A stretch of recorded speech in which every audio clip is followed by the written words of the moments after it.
Et je vous promets de faire du Congo l'Allemagne de l'Afrique.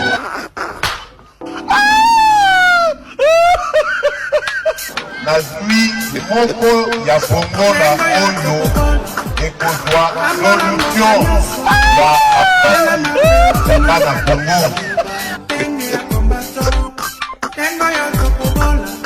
Bokozwa pe wifi gratuit awa na ekofacilite bino misala na bino nakotanga na bino. Concrétisation.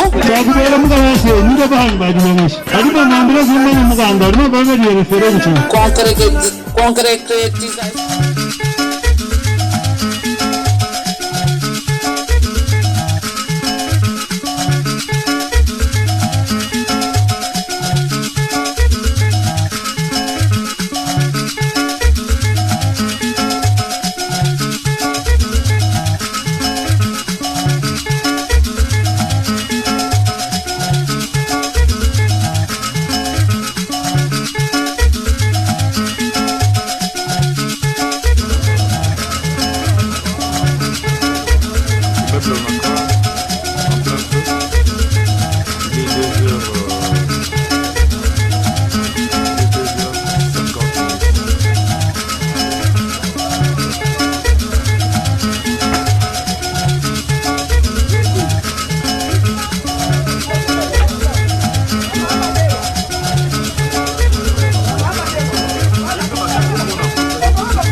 Je vous promets de faire du Congo l'Allemagne de l'Afrique.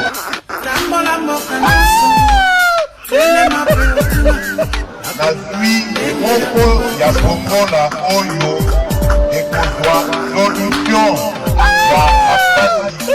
ya bana Congo.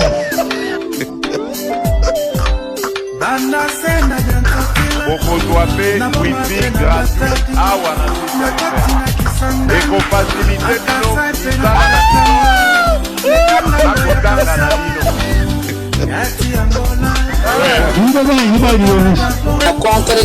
Concrétisation.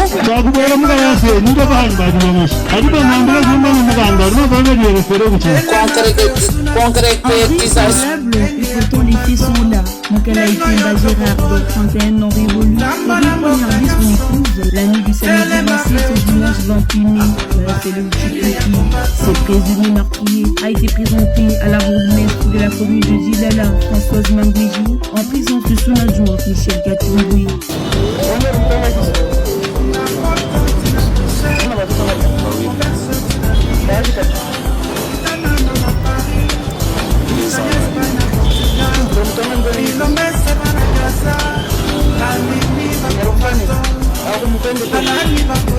L'officier de la police judiciaire qui a instruit les dossiers revient sur les circonstances de son arrestation.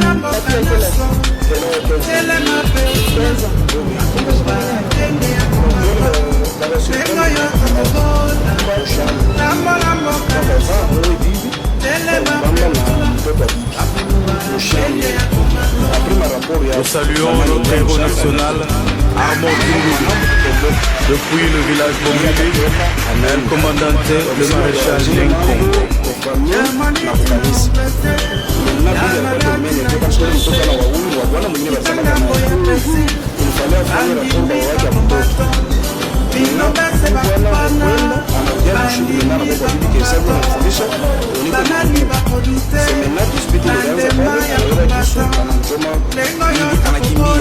Devant répondre les 6 actes, l'infortuné a été transféré au parquet des grandes instances pour la poursuite du dossier. Difficile pour le membre de la famille de la défunte de retenir les larmes.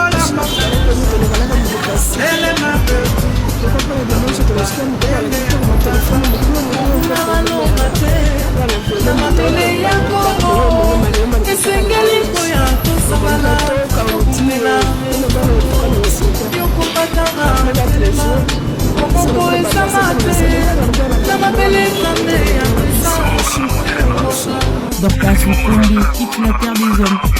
30 ans et laissé 3 enfants, dont 2 issus de l'union avec son présumé meurtrier qui est également présumé violent.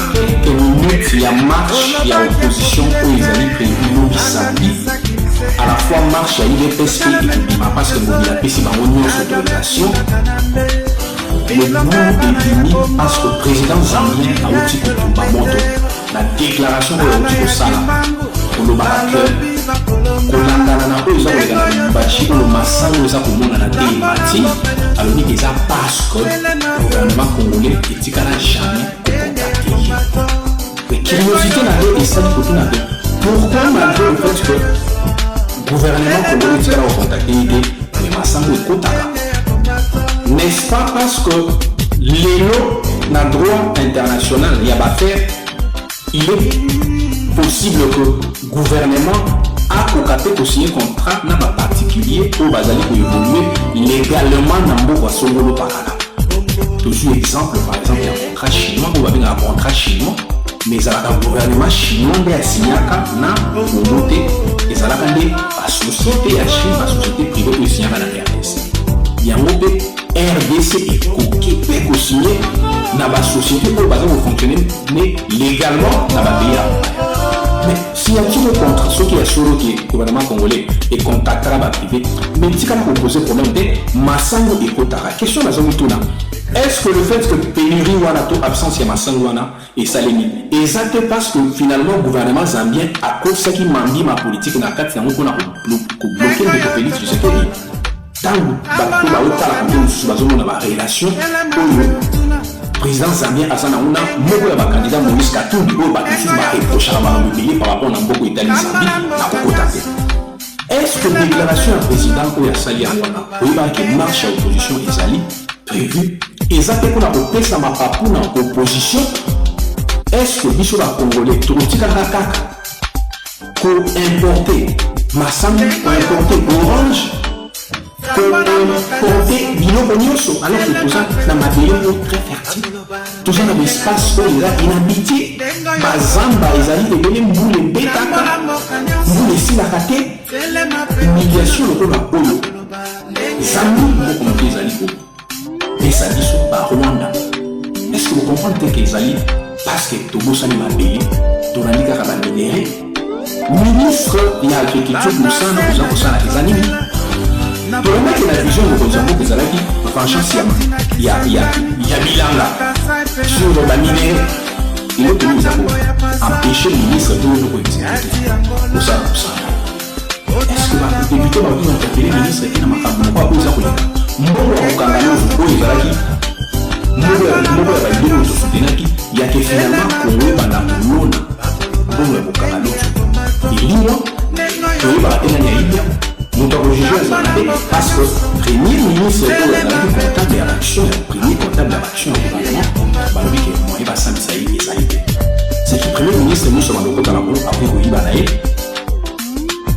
a il dit que l'ONU ne va pas l'enlever et vous arrêter. Parce que politique, les gens ont participé dans la déclaration de la présence bien pour les amis de Carole. Bonsoir, où que vous soyez. Je tiens vraiment à vous saluer et dire à tous les détracteurs. Moi, je me sens, c'est rien, c'est zéro, nada. Moi, je suis allé à Kabelo, je présente à la Saint-Luc. Avec pour le popo, le carreau à le popo, donc ça, il faut acheter ça dans notre boutique. Hein. Donc, pour soutenir l'équipe FC le popo, il y a déjà Kabelo Katoué. Et aussi, Saint-Luc, la délice de son choix. Donc voilà, nous on est dans les lèvres. Au moins, on va passer là partout, là. Vice-gouverneur, Tanganyika, partout. Et puis, partout, un vice-gouverneur. Et puis la grande gueule, vice-gouverneur. Où sont les services de renseignement? Botim Tossé va partout. À ça, pour ticket, on a bon, bref. Dans le secrétaire général, il y a un parti politique, Liban. Donc c'est pour vous dire, la chambre écoute. Maintenant, on va raconter ce qui se passe. Madame Gélingo, qui est gouverneur du Tanganyika, avec comme mentor le directeur du cabinet chef de l'État, Guilain Nyembo. C'est tout à fait normal. C'est lui qui était officiel. Mais bah officieux, bah c'est qu'il va donner du choix. Zone en bête à haut. Otuna Barbara, Yakozine Zimbi, Sylvie Bongo, la pâtisserie nouvelle. Ils ont dit, Denise a signé maman, elle sort comme gouverneur. Mais puis tout, on était là. C'est moi qui ai tout ça, mais tout. Et lorsque la dame a besoin d'argent, c'est le directeur de cabinet qui prend. Bon, on va passer par député et Outa, et pas le directeur de cabinet. On va passer par bon, la dame n'est pas au courant. Suivez-moi bien, la dame n'est pas au courant des gens qui ont donné leur argent. Le président du Sénat a donné à 250 000. On va payer, on entend à Congo à terre. Et donc, madame la gouverneure n'a jamais vu la couleur de l'argent. Parce que une certaine dynamique qui se connaît, qui a les relations qu'elle-même connaît, que je connais, c'est elle qui donnait l'argent à tous les députés. Tous les députés. Donc, ceux qui ont pris et n'ont pas voté.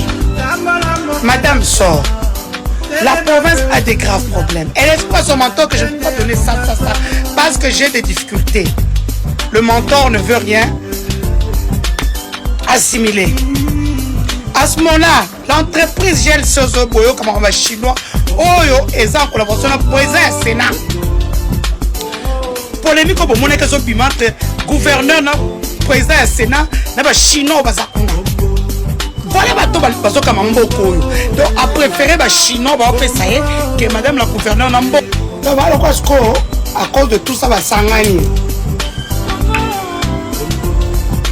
À cause le cabinet chef de l'État, AFDC, comme son nom est sonné parce que c'est un bien qui est na BCA. Vu aux obètes à ma baie, avec la tchébala, il faut la zonga.